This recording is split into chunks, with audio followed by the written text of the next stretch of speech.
Ao ceder seu lugar a uma senhora idosa no ônibus, Natália ouviu dela: "Quando seu marido te der um colar, deixe-o durante a noite em um copo com água." Na hora, ela não deu importância. Mas dias depois, quando o marido realmente lhe trouxe um colar, Natália lembrou do aviso e o colocou no copo com água. Sejam bem-vindos ao canal Recanto das Histórias. Antes de começarmos, escreva nos comentários de onde você está nos assistindo. Queremos muito saber. Desejamos a vocês uma ótima experiência com essa história envolvente. Natália fechou a pasta de trabalho, desligou o monitor e se espreguiçou na cadeira, soltando o pescoço enrijecido. Faltavam 5 para 6. Hora de ir. Pela janela da contabilidade da construtora, o asfalto lá fora já escurecia. O final do ano roubava com segurança as últimas horas de luz do dia. No parapeito havia uma samambaia amarelada, a qual viviam esquecendo de trocar a água, e uma caneca com o resto de chá frio, o terceiro do dia. Ela guardou os documentos no cofre, conferiu se a fechadura estava trancada e tirou debaixo da mesa a bolsa. Uma bolsa marrom gasta de alça longa, que carregava há uns 5 anos. Comprar uma nova era sempre para depois, e também não havia dinheiro para isso, sendo honesta. O salário de contadora numa firma pequena na periferia da cidade não era o tipo de dinheiro que permitia gastar à toa com novidades. No corredor, cheirava a umidade e a água sanitária. A faxineira, Dona Zélia, já havia passado pelo piso do primeiro andar. Natália acenou para ela de passagem, empurrou a pesada porta de entrada e saiu para a rua. O vento bateu no rosto, fino e cortante. Ela levantou a gola da jaqueta e caminhou a passos rápidos até o ponto. 7 minutos ao longo do muro de concreto do distrito industrial, depois pela faixa de pedestres. E lá estava ele, o ponto com a cobertura torta e o horário que já fazia tempo ninguém consultava. O ônibus número 17 circulava segundo seu próprio horário, que não coincidia com nenhum horário oficial. Natália sabia esse trajeto de cor. Todo dia útil, 5 dias por semana, já havia 3 anos, do terminal até o ponto do Jardim das Flores. 35 minutos sem trânsito. Com trânsito, e nessa época do ano, havia sempre congestionamento. 50 minutos, às vezes 1 hora. Ela havia muito deixado de se irritar com isso, assim como havia deixado de se irritar com muitas outras coisas na vida. No ponto já havia algumas pessoas. Uma mulher com sacolas pesadas do supermercado, 2 adolescentes com mochilas, um homem idoso de boné que mexia no celular. Natália ficou um pouco afastada e tirou o próprio celular por hábito, não porque esperasse algo importante. Não havia mensagens. Afinal, para quem ela escreveria? A única amiga próxima, Lena, havia partido na primavera, mudando para a cidade da irmã, mais perto do litoral. Ligavam uma para a outra cada vez com menos frequência. Lena estava se adaptando ao novo lugar. Tinha seus próprios afazeres, suas próprias conversas, sua própria vida. Natália não se ressentia. Simplesmente, a cada mês que passava, ficava mais difícil discar o número e contar algo além de sim, tudo como sempre por aqui. O ônibus chegou 12 minutos depois. Azul sujo, com janelas embaçadas e portas que rangiam desesperadamente.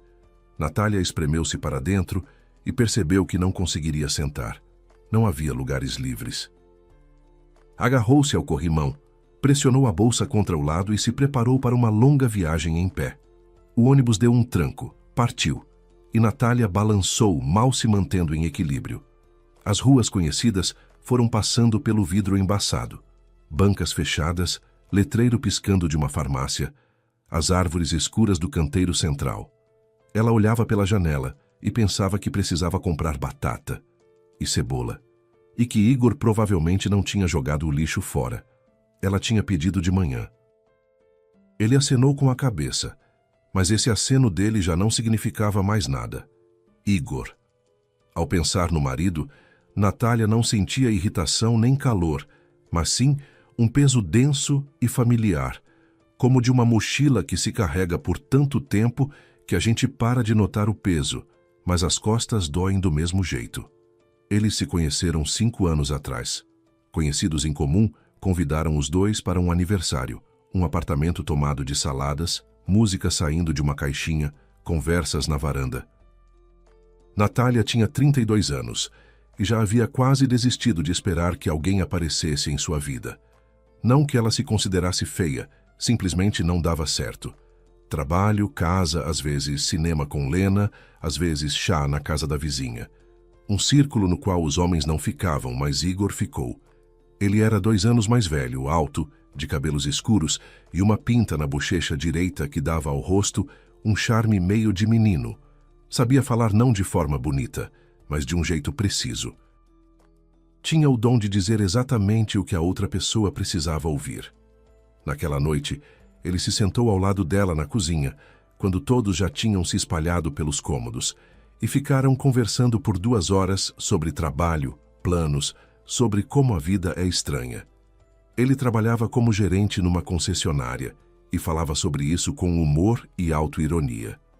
Natália ria. Fazia tempo que não ria assim.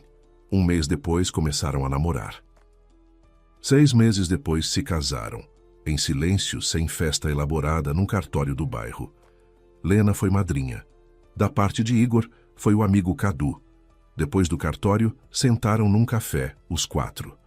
Igor pediu espumante e fez um brinde que fez os olhos de Natália arderem. Por ter te encontrado, tarde, mas para sempre. O primeiro ano foi bom. Igor chegava do trabalho e às vezes trazia flores, baratas, mas ela se alegrava. Nos fins de semana, cozinhavam o jantar juntos, faziam planos. Ele falava em abrir um negócio próprio, algo relacionado a peças de carro. Natália ouvia, acreditava, apoiava. Gostava de ter alguém por perto com quem pudesse dividir a noite, de não precisar voltar para um apartamento vazio. Depois, algo foi se deslocando, devagar, quase sem se notar, como uma rachadura na parede que a gente de início confunde com sombra. Igor pediu demissão da concessionária. Achei uma opção melhor, disse ele. Natália não fez perguntas, decidindo que o marido sabia o que estava fazendo. A opção melhor se revelou ser uma firma fantasma que fechou 2 meses depois. Depois veio mais alguma coisa, vender não sei o que pela internet, conversas sobre uma parceria com um certo Sérgio, que Natália jamais chegou a ver. A cada vez, Igor explicava: é temporário, estou procurando. O mercado está difícil agora, preciso encontrar meu nicho. Os meses passavam, o nicho não aparecia. Igor passava cada vez mais tempo no computador. Ora sites, ora vídeos, ora conversas intermináveis pelo WhatsApp. Às vezes, saía para encontros e voltava com humor indefinido, ora animado, ora sombrio. Dinheiro para casa ele não trazia. Às vezes conseguia bicos esporádicos, ajudava alguém com mudança, montava móveis por anúncio. Mas eram trocados que ele, na maioria das vezes, gastava consigo mesmo. Natália carregava tudo sozinha. Condomínio, comida, miudezas domésticas, tudo saindo do seu salário de contadora, que a cada ano parecia menor. Ela não fazia escândalos, não dava ultimatos, talvez devesse, mas crescera numa família em que as mulheres suportavam. A mãe suportava o pai, a avó suportava o avô, e isso era considerado normal. Não porque fossem fracas, mas porque acreditavam. É assim que tem de ser. Família é família, na alegria e na tristeza. A única riqueza verdadeira que Natália tinha era o sítio. Um terreno com uma casa de tijolos no bairro rural de Vila Cerejeira, a 20 minutos da cidade, perto de um lago. A avó, Dona Zila, havia lhe deixado a casa em testamento. Morreu 2 anos atrás, tranquilamente, durante o sono, aos 83 anos. Natália chorou tanto que não conseguiu falar no velório. A avó era para ela mais do que uma avó. Era âncora, ponto de apoio, alguém a quem se podia visitar a qualquer momento e simplesmente sentar na varanda com uma xícara de chá. O sítio era as férias de verão, o cheiro de jabuticabas caindo na grama, a goiabada da avó numa bacia no fogão, o rangido do portão, os baldes de água do poço, o gato rajado que vinha dos vizinhos e se deitava na varanda, semicerando os olhos ao sol. Tudo isso havia ficado. A casa estava de pé, as jabuticabeiras cresciam, só que a avó não estava mais lá. As terras em Vila Cerejeira valorizavam a cada ano. Os terrenos vizinhos já estavam indo por cifras expressivas. A região estava se desenvolvendo. Da cidade havia aberto uma estrada decente, perto estavam construindo um condomínio fechado. Natália sabia mais ou menos quanto valia o seu terreno, mas esse número não a interessava. Vender ela não pretendia. Igor, por sua vez, pretendia. Ele começou a tocar no assunto uns 6 meses depois da morte da avó. No início, com cuidado, como quem fala por acaso. Natália, eu estava pensando, a gente quase não vai ao sítio. Fica parado, a gente só paga imposto. E se a gente vender? Investe o dinheiro em alguma coisa proveitosa. Vi uma oportunidade, se tiver capital inicial. Natália balançou a cabeça em silêncio e foi para a cozinha. Igor não insistiu, mas alguns meses depois voltou ao assunto. Desta vez de forma mais concreta. Olha, fui me informar. Terrenos em Vila Cerejeira estão saindo a partir de 300 mil. Com a casa dá para vender por 400, se achar um comprador decente. É dinheiro de verdade, Natália. A gente poderia... Não, disse ela. Curto, sem explicações. Mas por quê? Você é uma pessoa razoável. A casa fica vazia de qualquer jeito, vai começar a arruinar. E a reforma? Eu disse não, Igor.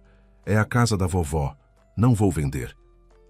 Ele calou, mas ela viu o músculo na mandíbula dele se contrair. Ele entrelaçou os dedos nos joelhos e se virou para a janela. O assunto estava encerrado, mas como se descobriria depois, só para Natália. Igor parou de levantar o assunto diretamente, mas às vezes deixava escapar frases. Se a gente tivesse uma reserva decente, com um terreno desses as pessoas já teriam se mudado para um apartamento novo faz tempo. Natália deixava passar. Achava que ele estava só resmungando. Não sabia que ele havia muito deixado de só resmungar. Naquela tarde fria, o ônibus avançava pelo trânsito da noite parando em cada semáforo. Natália ficava de pé perto da porta traseira, agarrada ao corrimão, contando as paradas. Na terceira, antes da dela, o homem à sua frente levantou e foi em direção à saída. Natália sentou no lugar que ficara vago, plástico, frio, com o meio afundado, e esticou as pernas. As costas zumbiam depois de um dia inteiro na cadeira. Na próxima parada, as portas se abriram e uma senhora idosa entrou no ônibus, baixa, miúda, de casaco cinza comprido e boina de tricô verde escuro. Ela devia ter uns 70 anos, talvez mais. Subiu os degraus segurando o corrimão e olhou ao redor. Não havia lugares livres. Natália se levantou sem hesitar. Foi automático. Ela sempre fazia isso, desde criança. A avó havia ensinado. Se houver um idoso no transporte, levante, sem ficar pensando, sem debates internos. Simplesmente levante. Pode sentar, por favor, disse ela recuando para o lado. A senhora a olhou, sorriu agradecida, não com um sorriso largo, mas de um jeito caloroso, só com os olhos, e sentou. Natália voltou ao corrimão e se acomodou melhor. Nada de especial. Uma tarde comum num ônibus comum. Passaram-se 3 paradas. O ônibus foi aos poucos se esvaziando.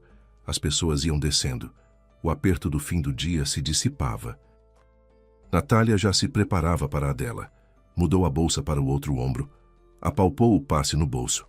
E então sentiu um leve toque no cotovelo. Ela se virou.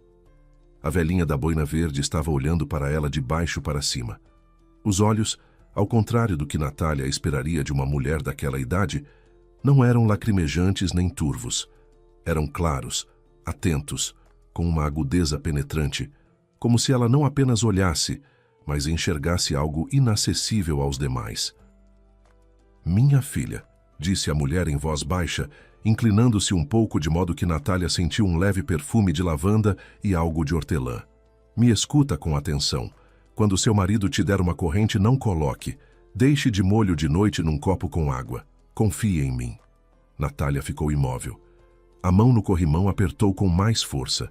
Ela recuou meio passo, sem querer, e olhou para a velhinha tentando entender. Era uma brincadeira? Uma pegadinha? Talvez a mulher a tivesse confundido com outra pessoa. Que corrente, que copo! Igor não lhe dava nada há uns 2 anos. No último aniversário dela, trouxeram um buquê da banca mais próxima, 5 cravos embrulhados em celofane, sem nem assinar o cartão. E antes disso, Natália não conseguia lembrar quando ele havia lhe dado pela última vez algo que pudesse ser chamado de presente. Com licença, disse Natália, procurando manter a voz firme. Acho que a senhora me confundiu com alguém. A velhinha balançou a cabeça devagar. O movimento era calmo, seguro. Ela não tinha dúvidas. Não confundi, Natália. É só lembrar. Um copo com água. De noite. Ela a chamou pelo nome. Natália sentiu um calafrio percorrer as costas. Pequeno, desagradável, como de uma corrente de ar. Abriu a boca para perguntar como a mulher sabia seu nome. Mas nesse instante, o ônibus deu um tranco, freando, e no alto-falante rascou uma voz. Jardim das Flores. As portas se abriram com um assobio. Natália deu um passo em direção à saída, pôs o pé na calçada e se virou imediatamente, espiando para dentro do ônibus pelas portas abertas. A velhinha estava sentada imóvel, com as mãos postas no colo, olhando em frente. Não para Natália, mas para algum ponto no vazio, como se um minuto antes não tivesse havido conversa alguma entre elas, como se nada tivesse acontecido. As portas se fecharam. O ônibus partiu. As luzes traseiras vermelhas foram sumindo na escuridão. Natália ficou parada no ponto por alguns segundos, sem conseguir se mover. Depois ajeitou a bolsa no ombro e foi andando em direção à casa, pelo pátio, passando pelo parquinho com o escorregador descascado e os balanços que chiavam baixinho no vento. O prédio de 5 andares ficava no fundo do pátio, entre ipês velhos. 3º andar, apartamento número 18. Natália subiu as escadas. O prédio não tinha elevador e abriu a porta com a chave. No corredor havia luz acesa. No cabide estava a jaqueta de Igor. Do quarto vinha um murmúrio constante. O computador, como sempre. Oi, disse Natália para o espaço enquanto tirava os sapatos. Oi, respondeu Igor de algum ponto fundo do apartamento. A voz era distraída, desatenta. Natália foi para a cozinha. A lixeira estava transbordando. O saco se projetava como um chapéu torto. Ela o tirou em silêncio. Amarrou. Pôs junto à porta e então abriu a geladeira. Prateleiras quase vazias. Um pedaço de queijo na embalagem ressecada, um pote aberto de pepinos em conserva, 1 litro de leite, ovos. Ela pegou os ovos, colocou a frigideira no fogão. Enquanto o ovo frito chiava, Natália ficou parada na janela, olhando para o pátio. O poste lá fora iluminava uma poça d'água onde se refletia um pedaço de céu escuro. E de novo, como disco arranhado, a voz ecoava dentro dela. Não confundi, Natália. Copo com água. De noite. De onde aquela mulher sabia seu nome? Natália tinha certeza de que a via pela primeira vez. O rosto era desconhecido. A voz, ela não reconheceu. Talvez a velhinha tivesse alguma ligação com a avó. Vila Cerejeira era um bairro rural pequeno, todo mundo se conhecia. Mas Natália não se lembrava entre as amigas da avó de ninguém parecido com ela. Ainda que, sendo honesta, nos últimos anos ela visitasse a avó com menos frequência do que deveria. Trabalho, vida doméstica, Igor. No jantar, se é que se podia chamar de jantar um ovo frito com pão e chá, Igor ficou sentado à frente dela, mexendo no celular sem levantar os olhos. Natália quis contar sobre a velhinha. As palavras já estavam na ponta da língua. Imagina, hoje no ônibus, mas se deteve. Algo a conteve, não medo, não suspeita, mas uma sensação difusa de que essa conversa não era para Igor, que ele dispensaria com um gesto, diria, a velha pirou, e voltaria para a tela. E provavelmente teria razão. Logicamente, claro que teria. Uma velhinha desconhecida num ônibus dando conselhos estranhos. E daí? Tem cada maluco andando no transporte público. Mas Natália não contou. Guardou os pratos, lavou a frigideira, limpou a mesa. Igor voltou para o computador. Ela foi para a cama, apagou a luz e ficou deitada por um longo tempo olhando para o teto. Do outro lado da parede, abafada, a voz de algum vídeo zumbia. Igor assistia a alguma coisa até tarde da noite. Quando o marido te der uma corrente... Natália virou de lado, puxou o cobertor até o queixo e tentou dormir. Que corrente? Igor não vai lhe dar corrente nenhuma. Ele não lhe comprou nem um chocolate em 2 anos. A velhinha se confundiu. Ou era simplesmente uma mulher esquisita? Acontece. Ela fechou os olhos e começou a contar as respirações. No 43º, adormeceu. Passou uma semana. O frio se instalou de vez.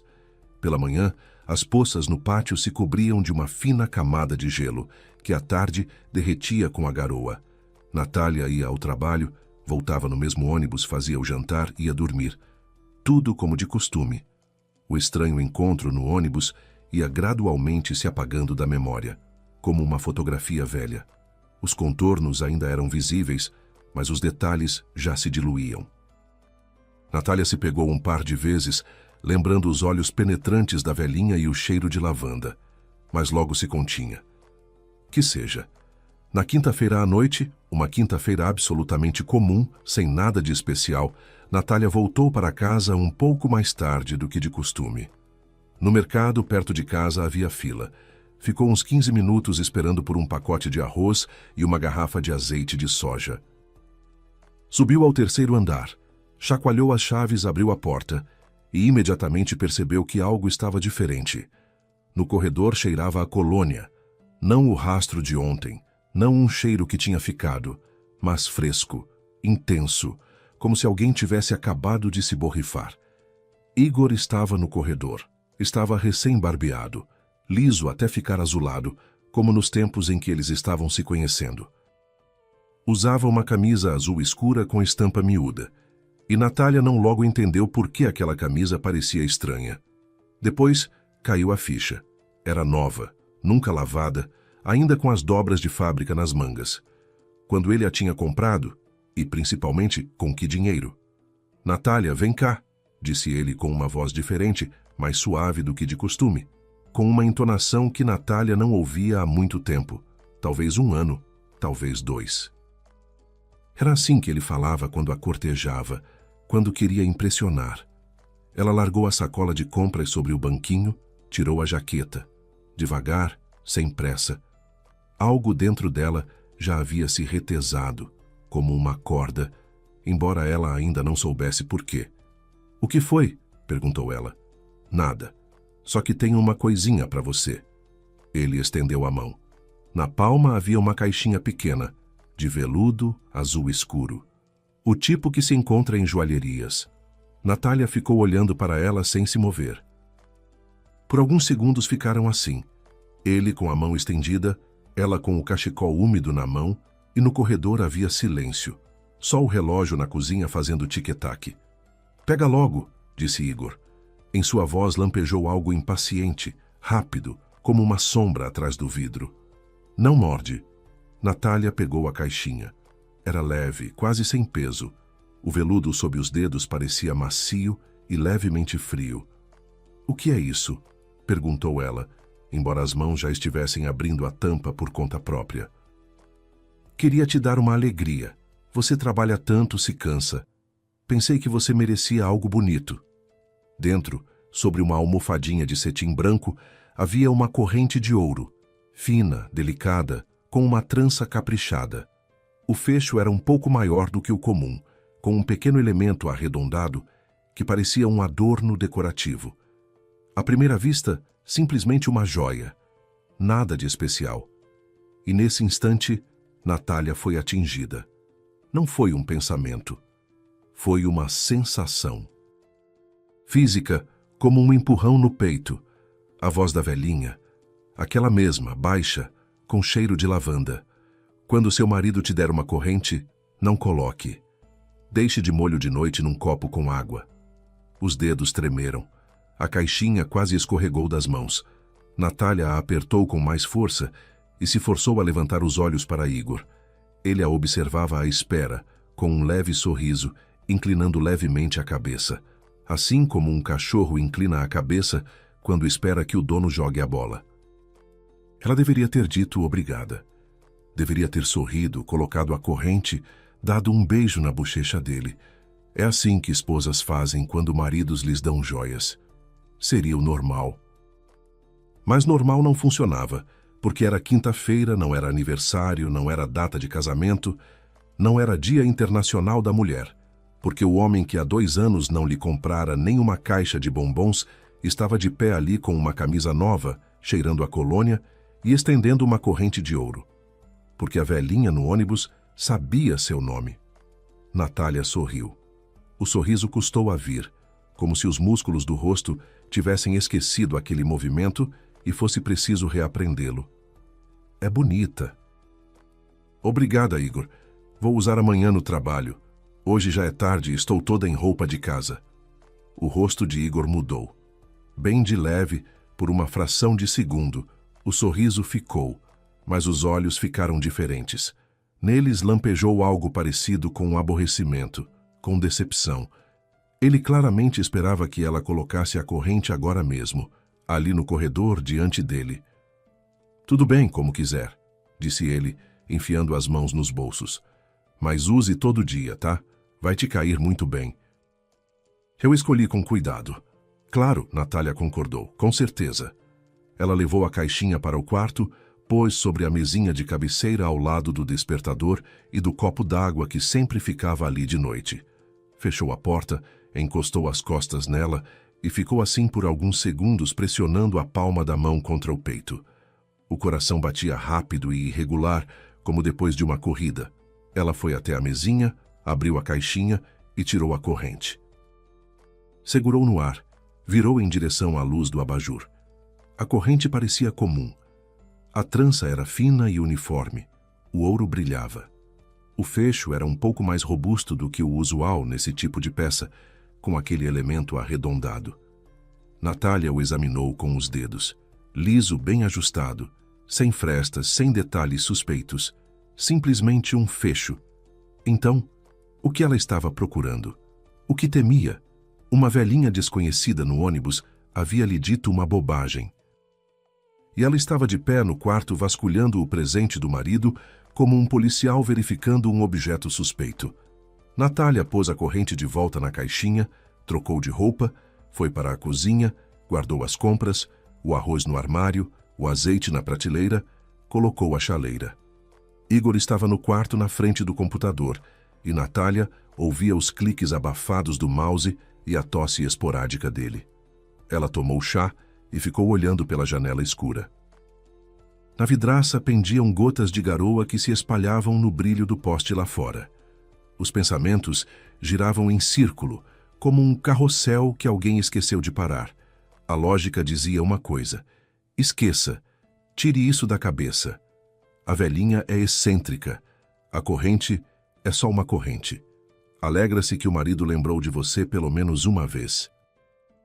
Mas algo diferente, não a lógica, algo mais fundo da região da intuição, daquele porão escuro da consciência onde a luz da razão não alcança. Esse algo diferente dizia: verifique. A chaleira apitou. Natália lavou a xícara, enxugou as mãos. Ficou à escuta. Do quarto vinha o som de algum vídeo. Igor estava ocupado. Ela abriu em silêncio o armário de cima, tirou um copo de vidro, comum, facetado, do tipo que ficava naquela cozinha havia décadas. Encheu de água da torneira, voltou para o quarto, tirou a corrente da caixinha e, cuidadosamente com 2 dedos, a mergulhou no copo. A corrente deslizou para o fundo. A trança dourada se desenrolou levemente na água. O fecho tombou de lado. Natália tampou o copo com um pires, voltou para a cozinha, abriu a gaveta debaixo da cômoda, aquela onde ficavam as panelas, uma frigideira velha e formas de assar que ela não usava havia uns 3 anos. Empurrou o copo até o canto mais fundo, atrás de uma panela grande com o esmalte lascado. Igor nunca abria aquela gaveta. Em todos os anos, jamais. Cozinhar ele não cozinhava e utensílios não o interessavam. Ela fechou a gaveta endireitou as costas e olhou para as próprias mãos. Os dedos tremiam levemente. Natália os cerrou em punhos, abriu, cerrou de novo. E então apagou a luz da cozinha e foi para o quarto. Igor veio se deitar depois da meia-noite. Natália estava deitada de olhos fechados e ouvia enquanto ele se desvestia no escuro, o rangido da cama sob seu peso, o barulho dele puxando o cobertor. Em 1 minuto, sua respiração ficou regular. Ele adormecia rápido. Sempre foi assim.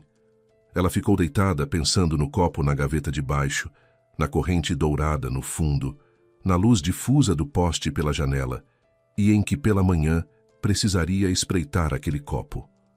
Adormeceu de madrugada, talvez às 4 horas, talvez às 5.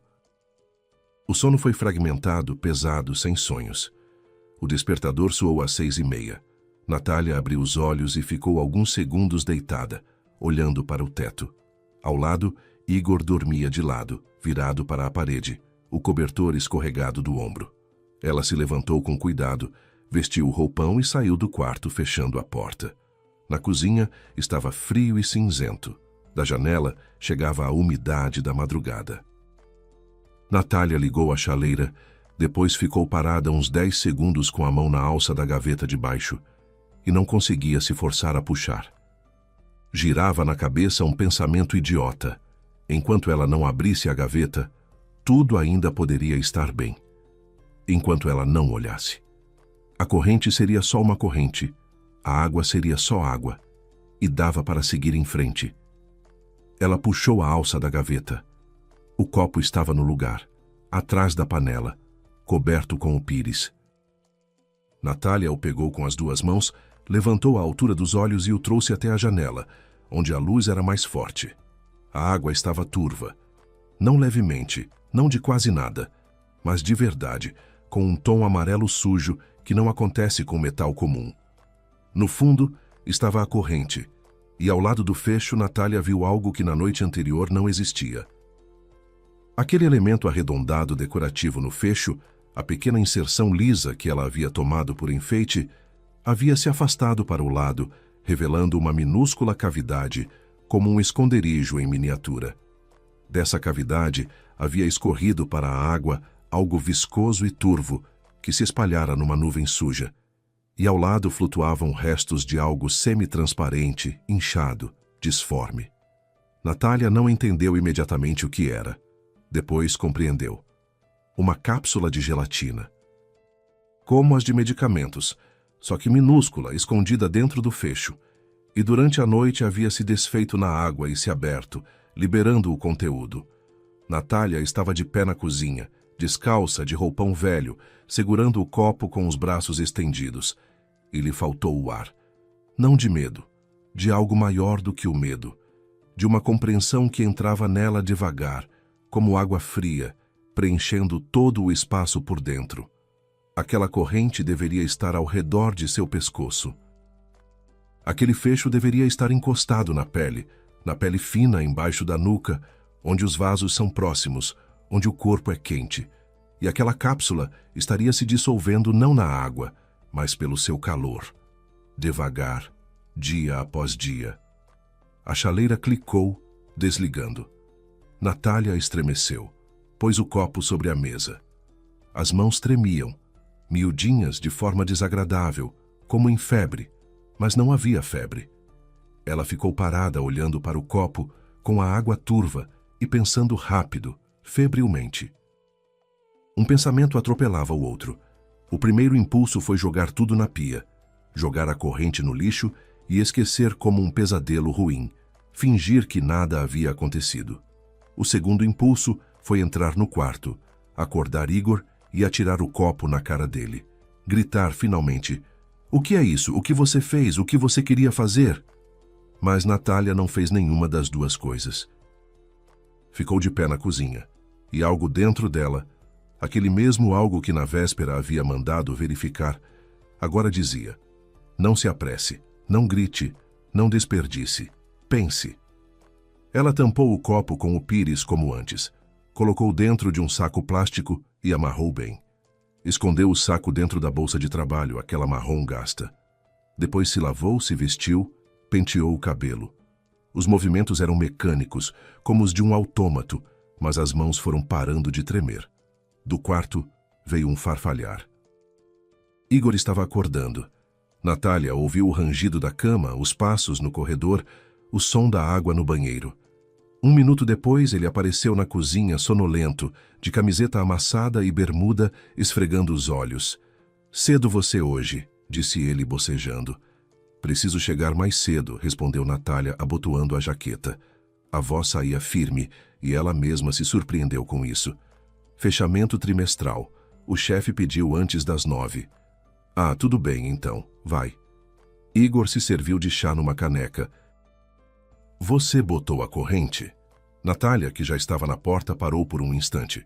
Depois se virou. Igor a olhava por cima da caneca. O olhar era atento. Não era preguiçoso. Não era distraído. Era atento. Ele estava olhando para o pescoço dela. "Ainda não", disse ela. "O fecho me pareceu frágil.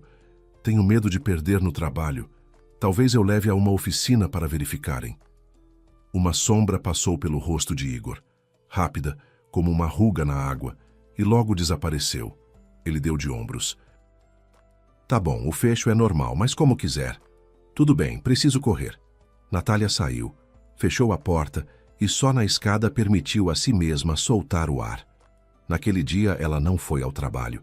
Em vez disso, pegou um ônibus para o centro e desceu perto do posto de saúde do bairro. Ficou meia hora na fila para ver a clínica geral, não porque precisasse de uma clínica geral, mas porque não sabia para onde mais ir. A médica, uma senhora de rosto cansado, ouviu o relato confuso de Natália e, para sua surpresa, não fez sinal de que ela estava louca. Pegou o telefone, ligou para uma colega e anotou num papel um endereço. "Esse aqui é o laboratório municipal. Eles recebem amostras para análise toxicológica. Vá agora mesmo, entregue tudo, a água e a corrente. Preencha um formulário lá mesmo." Natália foi. O laboratório ficava do outro lado da cidade, num prédio velho com um corredor comprido que cheirava na água sanitária e a algo químico. Ela explicou a situação ao funcionário da recepção, um rapaz de jaleco branco que a ouvia com uma calma profissional. Preencheu o formulário, tirou do bolso o saco com o copo, desamarrou. O técnico recebeu o copo com cuidado, espiou por dentro, e Natália notou como as sobrancelhas dele se moveram levemente por um instante. Ele não disse nada, apenas anotou um número numa etiqueta e guardou o copo num recipiente. "Os resultados ficam prontos em 3 a 4 dias úteis", disse ele. "Ligue para este número ou venha pessoalmente." 4 dias. Natália saiu do laboratório para a rua, sentou num banco na entrada e ficou ali uns 20 minutos, olhando os carros que passavam. Depois se levantou e foi para casa. Precisava viver esses 4 dias ao lado de Igor, como de costume. E ela viveu. Preparou o jantar. Macarrão com almôndegas, sopa de frango do dia anterior, arroz com feijão e bife. Ficou sentada no sofá, assistindo televisão, enquanto Igor clicava o mouse na mesa. Foi para a cama com ele, ouviu sua respiração no escuro e ficou acordada olhando para o teto. Pela manhã se levantava, fazia café e ia ao trabalho. Tudo como sempre. Tudo como se nada tivesse acontecido. Igor perguntou sobre a corrente 2 vezes nesses dias. Na primeira, no jantar, enquanto espetava a almôndega com o garfo entre um assunto e outro. "Então você levou à oficina?" Natália respondeu que ainda não havia tido tempo. Na segunda, numa manhã de fim de semana, quando ela se preparava para ir ao mercado, "Natália, por que você não está usando?" "Me esforcei, escolhi com cuidado." "Até dói." A voz era suave, quase magoada. Mas Natália novamente captou aquele olhar rápido e penetrante, dirigido ao pescoço dela, como se ele estivesse verificando. "Na semana que vem coloco", disse ela. "Prometo." Ele acenou com a cabeça e se virou. No quarto dia, uma terça-feira, Natália pediu licença do trabalho depois do almoço. Disse ao chefe que precisava ir ao médico. E foi ao laboratório. No corredor estava vazio. só as lâmpadas zumbindo no teto. Ela informou o número do protocolo e lhe trouxeram um envelope. Ela o abriu com dedos que mal dobravam, sentada numa cadeira encostada na parede. A conclusão estava impressa num formulário oficial, com carimbos e assinaturas. O texto era seco, burocrático, cheio de termos técnicos, mas a essência Natália compreendeu de imediato. Na água foram encontrados vestígios de compostos de metais pesados, chumbo e tálio, em concentração significativamente superior aos limites permitidos. Em caso de contato prolongado com a pele, especialmente na região do pescoço, a substância é capaz de penetrar gradualmente no organismo. A cápsula de gelatina foi projetada para dissolução lenta pelo calor do corpo. Natália releu a última frase 3 vezes. Projetada para dissolução lenta pelo calor do corpo. O calor do seu corpo. O calor dela. Aquilo devia se dissolver sobre ela, ser absorvido por ela, envenenando-a dia após dia, semana após semana, enquanto ela ia ao trabalho, preparava sopa e adormecia ao lado do homem que havia feito aquilo. Ela dobrou a conclusão e a guardou no envelope, meteu na bolsa, se levantou, saiu do laboratório. Lá fora soprava um vento frio e Natália caminhava pela calçada sem fechar a jaqueta, sem notar o vento, nem a garoa, nem os passantes. Por dentro estava vazio e pesado ao mesmo tempo, como num quarto de onde se tiraram todos os móveis, mas se esqueceu de apagar a luz. Ela não foi para casa. Foi para a delegacia. Na delegacia havia barulho. Atrás da parede, discutiam em voz alta. Portas batiam. O telefone tocava sem que ninguém atendesse. Natália ficou sentada numa cadeira dura no corredor, abraçando a bolsa com o envelope encostada nos joelhos. O plantonista atrás do vidro demorou a ligar para alguém, mas depois a acompanhou a uma sala no 2º andar. O delegado era jovem, uns 30 anos, não mais, de cabelo curto, olhos cansados e uma xícara de café frio sobre a mesa ao lado de uma pilha de pastas. Disse que se chamava Daniel, aproximou uma cadeira dela e a ouviu com atenção, sem interromper, enquanto Natália contava. Ela falou com calma, em ordem. Ela mesma se surpreendia com aquela calma. A corrente, o copo, o laboratório, o laudo. Colocou sobre a mesa o envelope com os resultados e o saco com a corrente, que havia buscado no laboratório junto com o laudo. O delegado desdobrou o formulário, leu, levantou os olhos. A senhora entende que esta é uma acusação grave? Entendo, respondeu Natália. Por isso trouxe evidências, não vim apenas com uma história.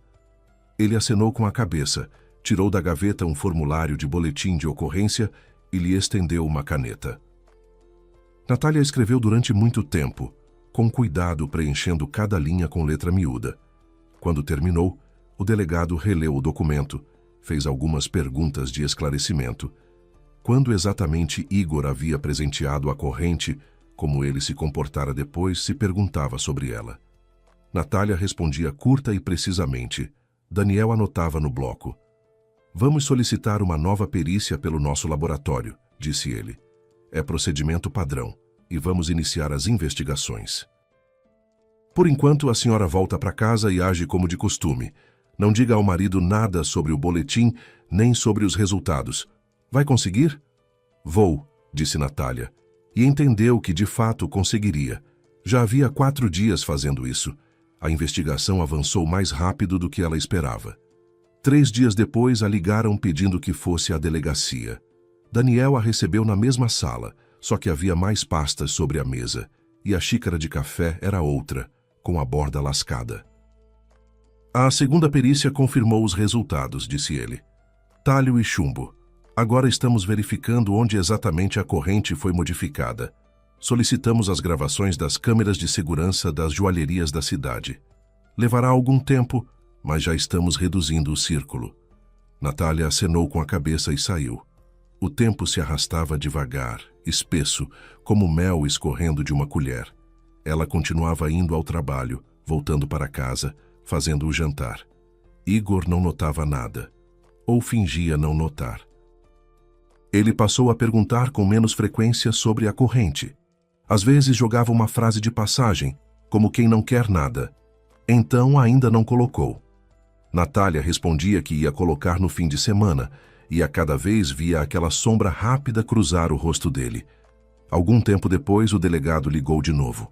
A voz era outra, composta, direta. Encontramos a joalheria, óptica e joias brilhante, na Avenida das Acácias. Nas imagens das câmeras, seu marido aparece conversando com um ourives. A data é 10 dias antes de ele ter lhe dado a corrente. O ourives já foi interrogado. Natália foi à delegacia. Daniel contou os detalhes. O ourives, um homem de meia idade que trabalhava na joalheria há mais de 20 anos, declarou que o cliente havia chegado com uma corrente pronta e pedido uma coisa incomum: criar no fecho uma pequena cavidade com tampa, onde se pudesse colocar uma cápsula de gelatina. Explicou que dentro haveria ervas aromáticas e medicinais. A esposa estaria doente e um médico naturista havia recomendado carregá-las junto ao corpo. O ourives não fez perguntas desnecessárias, disse o delegado. O pedido era incomum, mas formalmente não havia nada ilegal. Executou em 3 dias, cobrou um valor razoável, mas há mais. Ele abriu a pasta e tirou um protocolo de interrogatório. O ourives mencionou que, enquanto trabalhava no pedido, entrou na joalheria uma conhecida antiga dele, ex-joalheira, mulher idosa, Dona Toninha. Ela, às vezes, ajudava com a avaliação de pedras, era amiga de longa data dos donos. Entrou por acaso, viu o trabalho incomum e se interessou. O ourives contou sobre o pedido, sobre a cápsula, sobre as ervas medicinais. Disse que Dona Toninha ouviu tudo, ficou muito séria e ficou muito tempo examinando a foto da corrente que o cliente havia deixado. Natália ouvia e algo dentro dela começava a se mover, como as peças de um quebra-cabeça que ela havia girado por muito tempo nas mãos, sem entender como se encaixavam. Dona Toninha, repetiu ela devagar, uma mulher idosa, joalheira. O delegado acenou com a cabeça. Ainda não estabelecemos a ligação, mas acho que sei quem é, disse Natália. Ela ligou naquela mesma noite. Não para Dona Toninha, ela não tinha o número. Ligou para Dona Valquíria, a vizinha da avó em Vila Cerejeira, a única pessoa de lá cujo telefone ela havia guardado. Dona Valquíria atendeu no quarto toque. Ficou contente. Começou a lamentar. Natália finalmente andava sumida. E Natália, interrompendo com um pedido de desculpas, perguntou diretamente: Dona Valquíria conhecia uma tal de Toninha? Na linha houve uma pausa. Depois Dona Valquíria exclamou: Natália, isso é a Toninha, a amiga da sua avó, Toninha. Ela e Dona Zila foram amigas 40 anos, desde a juventude. Começaram juntas na fábrica. Depois Toninha foi para o ramo de joias e sua avó foi para a contabilidade, mas continuaram sendo amigas até o fim. Sua avó, quando já estava doente, dizia: Toninha, se acontecer alguma coisa com a Natália, fique de olho nela. Toninha prometeu. Natália estava sentada na cozinha, com o telefone pressionado contra o ouvido, e o quadro ia se montando peça por peça, como um mosaico ao qual faltava um fragmento que agora havia sido encontrado. Dona Toninha havia visto na joalheria um pedido estranho. A intuição profissional, 40 anos no ramo de joias, disse-lhe que ervas medicinais numa cápsula de gelatina escondida no fecho de uma corrente não soava verdadeiro. Mas ela não sabia para quem era aquela corrente. O ourives, porém, não vendo segredo algum no pedido, foi falando. Mencionou que o cliente se chamava Igor, que falava da esposa, que ela trabalhava muito, se cansava e que eles tinham uma casa em Vila Cerejeira. Iam vender em breve, mudar de vida, recomeçar. E por enquanto queria fazer um agrado à esposa com essas ervas. Vila Cerejeira, Igor, esposa, casa à venda. Dona Toninha sentiu um calafrio nas costas. Ela sabia perfeitamente a quem pertencia a casa em Vila Cerejeira. Dona Zila havia falado sobre ela tantas vezes que Toninha seria capaz de descrever cada jabuticabeira no quintal. E o marido de Natália se chamava exatamente Igor. Dona Zila, em vida, havia mencionado seu nome mais de uma vez, sempre com aquela mesma entonação de preocupação. Agora Dona Toninha sabia com certeza. Mas o que fazer? Ir à polícia com quê? Com uma suspeita? A cápsula o próprio cliente havia trazido. O ourives não sabia o que havia dentro. Formalmente, a lei não havia sido violada. Contar para Natália diretamente? Mas como? Ir até uma jovem praticamente desconhecida e dizer: seu marido quer te envenenar. Natália acharia que era louca. Não acreditaria numa palavra. Dona Toninha fez diferente. Ela sabia o endereço de Natália. Dona Zila havia dado em caso de emergência. Sabia qual ônibus ela tomava do trabalho. A avó mencionava nas conversas, reclamava que a neta balançava todo dia no número 17. Durante 3 noites seguidas, Dona Toninha, uma mulher de 70 anos com joelhos doloridos, entrava no ônibus número 17 em paradas diferentes e percorria toda a linha, perscrutando os rostos dos passageiros. Na terceira noite, viu Natália. E lhe deu o único conselho que poderia funcionar. Sem acusações, sem explicações, sem pânico. Uma instrução simples e concreta. Coloca a corrente num copo com água. Se a cápsula tiver algo perigoso, a água vai mostrar. Se não tiver, nada acontece. E Natália simplesmente vai achar que encontrou uma velhinha esquisita. Dona Toninha a chamou pelo nome de propósito, para que as palavras ficassem gravadas na memória, para que Natália não pusesse de lado. E não ficou explicando nada, porque explicações teriam gerado não confiança, mas simples curiosidade. Natália desligou o telefone e ficou sentada por um longo tempo à mesa da cozinha, sem acender a luz. Lá fora, os postes brilhavam, gotas de garoa escorregavam pelo vidro. 3 noites. Uma mulher idosa durante 3 noites havia andado num ônibus alheio para avisar a neta da amiga falecida, sem saber ao certo se na cápsula havia veneno, arriscando parecer louca. Mas havia prometido a Dona Zila, e cumpriu. Igor foi detido 2 semanas após a apresentação do boletim. Natália soube disso não pelo delegado, mas pela vizinha do andar, que viu uma viatura policial entrar no pátio e 2 homens à paisana subirem ao 3º andar. A vizinha ligou para Natália no trabalho, transbordando de detalhes, mas Natália nesse momento já sabia. Daniel havia a avisado de manhã brevemente por telefone. Hoje vamos realizar a prisão e a busca.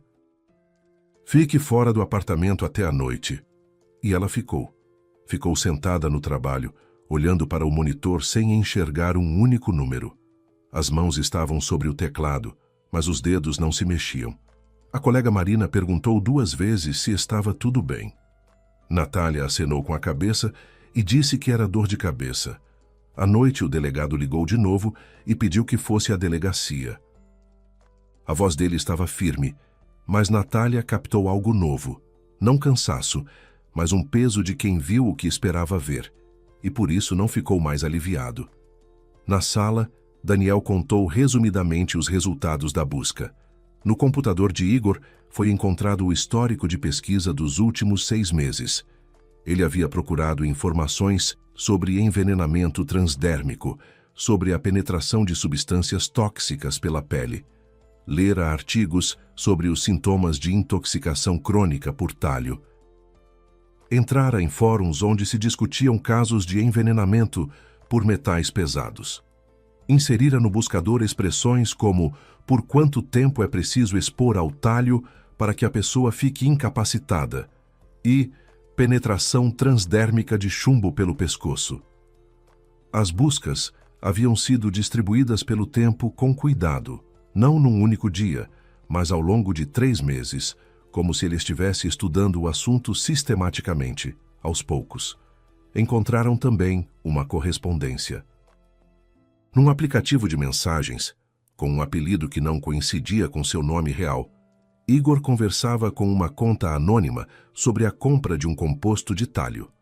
O pedido havia sido feito por um site que vendia reagentes químicos. Na encomenda constava reagente para experimento científico.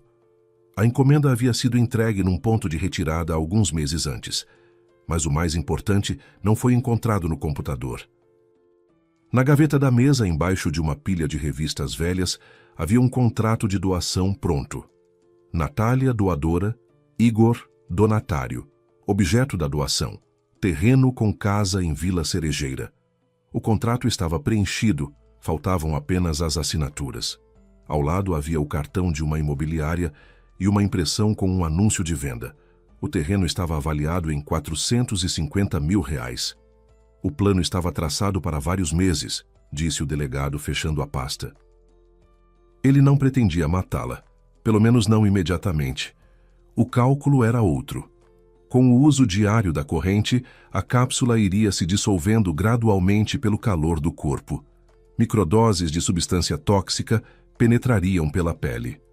Após algumas semanas, surgiriam sintomas: cansaço crônico, dores de cabeça, confusão mental, fraqueza. Os médicos provavelmente atribuiriam ao esgotamento ou à exaustão nervosa. Nesse estado, deprimida, raciocínio comprometido, a senhora, pelo cálculo dele, assinaria sem grande resistência os documentos de transferência da propriedade e depois a venda. Natália ouvia e sentia que algo dentro dela se apagava definitivamente. Não raiva. A raiva havia queimado faz tempo. Não medo. O medo ficara para trás. Ao longo dos dias de espera, a última faísca, aquela que por semanas, em algum fundo de si mesma, ainda esperava que fosse um erro, que houvesse uma explicação, que Igor não pudesse, essa faísca havia se apagado. Podia. Calculara tudo. Encontrou a substância, encontrou o ourives, preparou o contrato, encontrou um comprador. 450 mil. Era assim que ele avaliava a vida dela. Não a vida, a saúde, a razão, a capacidade de dizer não. No interrogatório, Igor primeiro negou tudo. Disse que a corrente era um presente comum, que nunca ouvira falar de talho, que o histórico de buscas no navegador era por simples curiosidade. Estava assistindo a um documentário e quis ler mais. Quando lhe mostraram a correspondência sobre a compra do reagente, ficou em silêncio por alguns minutos e então mudou de tática. Disse que a cápsula de fato continha ervas medicinais, que a perícia havia se enganado, que ele só queria ajudar a esposa com o cansaço crônico, mas o conjunto das provas não lhe deixava espaço para manobra. O laudo laboratorial, confirmado 2 vezes, o depoimento do ourives, a gravação das câmeras de segurança, o histórico do navegador com dezenas de buscas intencionais, a correspondência sobre a compra do talho, o contrato de doação pronto, o cartão da imobiliária. Cada prova isolada poderia ser contestada, mas juntas formavam uma linha reta e implacável, como trilhos. O processo criminal foi enquadrado como tentativa de lesão corporal grave. Natália entrou com o divórcio no mesmo mês. O procedimento se revelou simples. Igor, sob investigação, não contestou. Os documentos foram processados rapidamente, sem disputas sobre bens, sem encontros no tribunal. Natália juntou as coisas dele, colocou em 2 sacos pretos e os levou à mãe de Igor. Uma mulher idosa que abriu a porta, olhou para os sacos, depois para Natália, e os pegou em silêncio, sem fazer uma única pergunta. O apartamento ficou vazio. Natália caminhava pelos cômodos e ia se reacostumando com o silêncio. A mesa do computador de Igor ela desmontou e levou para a varanda. No lugar dela, pôs o abajur da avó, que estava guardado no vão do armário. Nas noites o acendia, sentava na poltrona e lia, pela primeira vez em vários anos. Antes não havia tempo nem forças. Encontrou Dona Toninha através de Dona Valquíria. Ela deu o número e Natália ligou, brevemente de forma atrapalhada, pedindo para se encontrarem. Dona Toninha concordou imediatamente, sem perguntas, só perguntou: "Você está bem, Natália?" E a voz dela tremeu.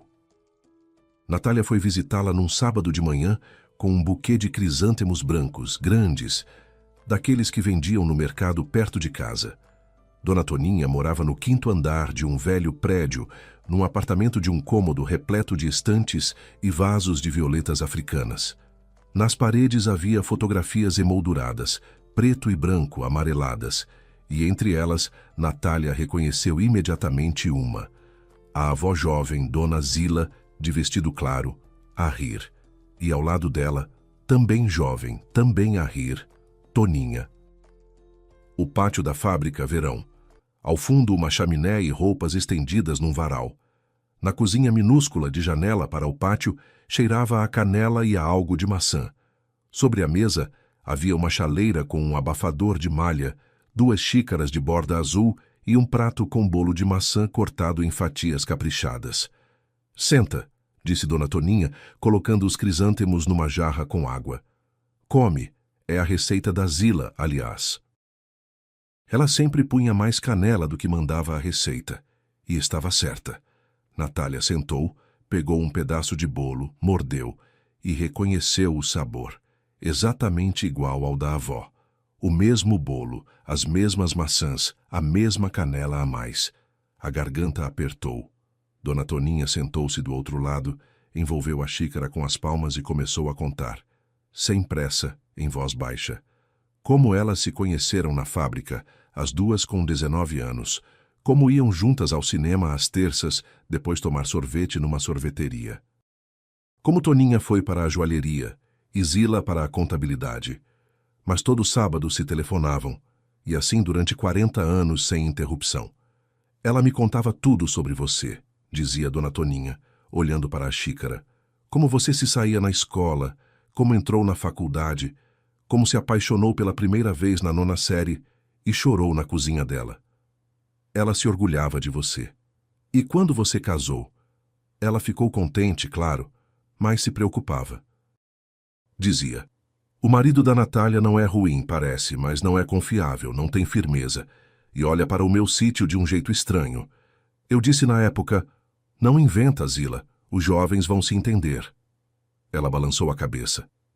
Ela respondeu que... Dona Toninha ficou calada, pôs a xícara sobre a mesa. Ela disse, Toninha, se acontecer alguma coisa comigo e a Natália estiver em apuros, não deixe ela na mão. Te peço, não tenho mais ninguém a quem pedir. Na cozinha havia silêncio. Lá fora pombos andavam pelo parapeito, batendo as unhas. Eu prometi, disse Dona Toninha simplesmente. E quando vi aquele pedido na joalheria, aquela cápsula no fecho, aquelas ervas medicinais, e depois ouvi o nome do cliente, Igor, que tinha uma casa em Vila Cerejeira à venda, algo dentro de mim partiu. 40 anos no ramo de joias, Natália, já vi de tudo, mas uma cápsula num fecho de corrente nunca. Pessoas normais não fazem isso. E aí, Vila Cerejeira, Igor, tudo bateu. Lembrei imediatamente da Zila, como ela se preocupava com você, como dizia que o marido era pouco confiável, que ficava de olho no sítio, e não pude deixar assim. Natália estava sentada, os dedos entrelaçados nos joelhos. O bolo esfriava no prato. Da parede do vizinho chegava música baixa, algo melódico, antigo, do tipo que a avó ouvia no sítio com as janelas abertas de par em par. A senhora ficou 3 noites no ônibus, disse Natália. Com joelhos doloridos no frio. Dona Toninha acenou com a mão. Que joelhos? Doem há 20 anos, já me acostumei. E o ônibus? O quê? O ônibus? Com assento. Já passei por coisa pior. Ela sorriu, e naquele sorriso, Natália viu de repente a avó. Não o rosto, não as feições, mas algo diferente.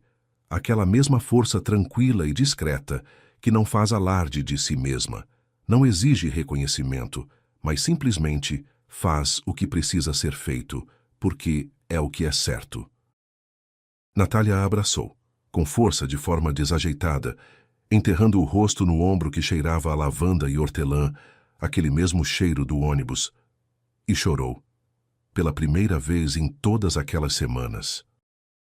Pelo copo de água turva, pelos 4 dias de espera, pelo corredor do laboratório, pela sala do delegado, pelos sacos pretos com as roupas de Igor, pelo contrato de doação na gaveta da mesa, pela avó que ela não tinha conseguido visitar no último mês, pela jabuticabeira no quintal do sítio, por tudo que podia ter sido tirado dela e não foi, porque uma mulher idosa havia cumprido sua promessa. Dona Toninha acariciava-lhe a cabeça em silêncio. Não falava nada, simplesmente a amparava. O sítio Natália não vendeu. Nas férias seguintes, quando o julgamento de Igor ainda estava em curso, ela se afastou do trabalho por alguns dias e foi à Vila Cerejeira. Sozinha, de ônibus até o terminal, depois 15 minutos a pé pela estrada de terra, passando por um campo de girassóis e um velho poço com tampa de madeira. O portão abriu com seu rangido habitual. O quintal estava tomado pela vegetação, capim até o joelho. Junto à cerca havia goiabeira crescida. Pelo caminho brotaram dente de leão. Natália foi até a casa, subiu na varanda, girou a chave na fechadura. A porta abriu pesada, com esforço. Havia inchado com a umidade. Por dentro, cheirava a madeira velha e algo levemente adocicado, talvez jabuticabas do ano anterior que ela não havia recolhido. Ela foi abrindo as venezianas uma a uma, dando a volta pela casa, empurrando as folhas pesadas, deixando a luz entrar. Abriu as janelas. O vento entrou nos cômodos, moveu as cortinas da avó, brancas com rosas bordadas nas bordas. Natália ficou parada no meio da cozinha, olhando para a mesa onde a avó fazia goiabada, para a prateleira com os potes, para o relógio de parede que havia parado faz muito tempo e que ela não se resolvia a tirar. Ela ficou em Vila Cerejeira uma semana. Ceifou o capim, podou a goiabeira, caiou os troncos das jabuticabeiras, assim como a avó ensinara, grosso, até o primeiro galho. Remexeu as coisas no armário, não jogou nada fora, só arrumou mais caprichosamente. Consertou a torneira pingando na cozinha. Nas noites, sentava na varanda com uma xícara de chá e ficava vendo o sol se pôr atrás do lago, pintando a água de laranja escuro. Dona Valquíria aparecia todo dia, trazia ora salgadinhos, ora pepino da horta, ora simplesmente passava para conversar. No terceiro dia, veio Dona Toninha. Estava visitando conhecidos num sítio próximo e passou pelo caminho. Tomaram chá juntas na varanda, as três, e Dona Valquíria contava como a avó, certa vez, havia expulsado o bode do vizinho com uma vassoura. Dona Toninha ria e acrescentava detalhes que Dona Valquíria não lembrava. Antes de partir, Natália saiu até o portão e pregou no poste uma plaquinha de madeira. Havia encomendado a um artesão local, simples, sem adornos, com letras gravadas a fogo. Casa de Dona Zila. A plaquinha estava presa nivelada. As letras eram nítidas e o sol da manhã incidia sobre elas com uma luz suave e oblíqua. Natália ficou parada, ajeitou a plaquinha, passou o dedo pelo nome da avó. Depois fechou o portão, jogou a bolsa sobre o ombro e foi caminhando em direção ao ponto de ônibus. Ela seguia pela estrada de terra, passando pelo campo, passando pelo poço, e pensava que a avó continuava por perto, não em nenhum sentido místico, mas no mais simples e real.